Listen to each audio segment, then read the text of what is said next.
Alisin nyo lahat na kulurong sa Maynila.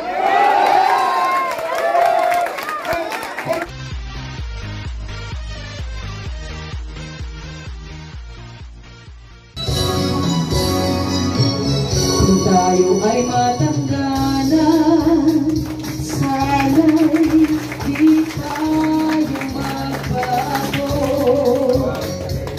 Kailanman, nasaan man ito ang pangarap ko. Makuha mo ba kayang ako'y hagkan at yakapin?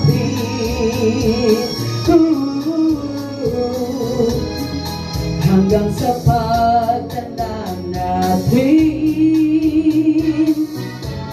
nagtatanong lang sa inyo, ako ba kaya'y ibigin nyo? Kung maputi na ang buhok ko. Yes!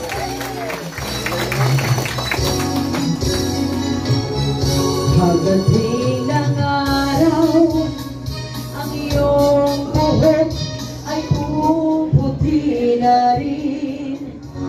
Sabay tayong mangangarap ng nakaraan sa atin. Ang nakalipas ay ibabalik natin. Idol! Ipapaalala ko sa inyo ang aking pangako na ang pag-ibig ko laging sa inyo. Kahit maputi na ang buhok ko. Tay! Puti na yung buhok ko, Tay! Yes! Para sa ating mga senior citizen at ating mga magulang na kailangan babaan at bigyan ng tunay na programa. Yes! Para naman sa mga natin sa Maynila. Yes! Ang nakalipas ay ibabalik natin. Ipapaalala ko sa inyo ang aking pangako na ang pag-ibig ko'y laging sa inyo. Kahit maputi na ang buhok ko. Kahit maputi na ang buhok ko.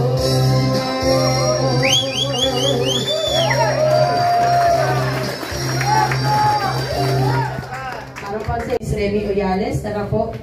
Ayan na, napakapapit. Talaga naman, pininiwala ko po na parang tita ko na, hindi na mami. Parang tita ko na kasi ganda ko. At aking mga konsehal, Konsehal Edwin Salve, pasok po kayo dito. Power up! Konsehal Edwin Salve po ay isa pong napakabait. Talaga namang walang tulugan ang kanyang pagtulong. Si Konsehal Boyet Marino ng District 4 Manila, na talaga naman ang damdamin ay nandito po sa ating mga puso. Konsehal Sylvia Manansala ng District 1 Manila, na hindi lamang maganda kundi napakatalino at talaga namang alam po niya kung anong pagtulong ibababa sa atin. Si Konsehal Harry Huecas, na talaga nakita niyo ang katangkaran. Ganun din po ang pagtingin niya sa Manileño. Dapat maging mataas ang tingin po sa ating lahat. Konsehal Strauss Tugnaw, na talagang umaapoy ang damdamin sa pagtulong na kahit nagliliyab na po ang halapan, siya po ang papatay dito. Papatay ng apoy dito. Konsehal Edwin Cayetano, nakita niyo naman, sa itsura pa lang, huhulihin na kayo ng pagmamahal at pagtulong. Ayan po, ang aking mga konsehal at ang aking Vice Mayor na dapat po ninyong pakinggan at bigyan ng pagkakataon na kami po ay makapaglingkod sa inyo. Sa oras na kami po ay nandoon, kayo po ang mag-o-opisina sa loob ng City Hall. Kami po ay nasa labas lamang.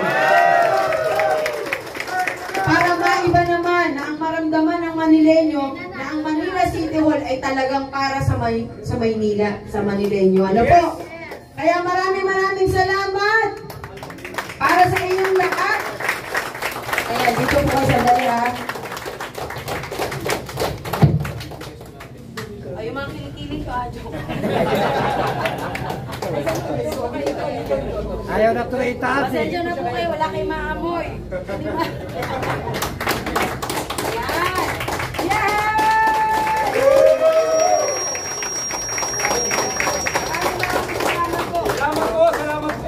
Siyempre, hindi naman magwawakas dyan. So, dahil meron kayong boundary ng 120, dodoblehin ko po ng 10 beses yan inyo. Meron kayo tabi, 1,000 pesos! Grabe, 1,000 pesos bawat Ayan, meron kayo po 1,000. Nakakot po yung bako ko, nakaupo. Yung bako ko po nakaupo at nandun sa bag namin yung Opo, Tay. Yes, opo, Tay. Sandali lang mga kasama, mga kapita. Ito ay kung maaari pangako nyo sa amin kung sakali kayo makaupo. Alisin nyo lahat na kuluron sa Maynila. Kung gusto nyo magbabago, kami mas gusto namin mabago ang Maynila. Dahil ang lahat na kaupo, babalik-balik, ang kuluron nandyan pa rin. May pangako nyo ba sa amin? Salamat din ganun. Kasi wala magbabago. Salamat po. Sa inyo kami. Maraming salamat po. At syempre, higit po dyan, bago po lahat ng yan, dapat alisin natin lahat ang nakaupo! Kung gusto po ninyo ng tunay na pagbabago, na talaga magpapabago sa atin, kailangan alisin na po natin lahat ng yan. Para matigil ang corruption at paggamit sa Maynila. Bago naman! Maraming salamat po.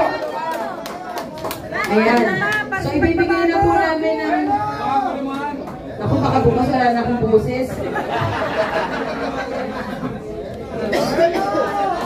Sige tayo, maraming salamat po. Nanay yung nasigaw bago naman daw. Bakit nasigaw ka? Hindi, para mabago naman. para mabago naman. Bago naman po kasi lagi na lang kami yung huli. Tapos may bayan. Yan, dito ko na tayo.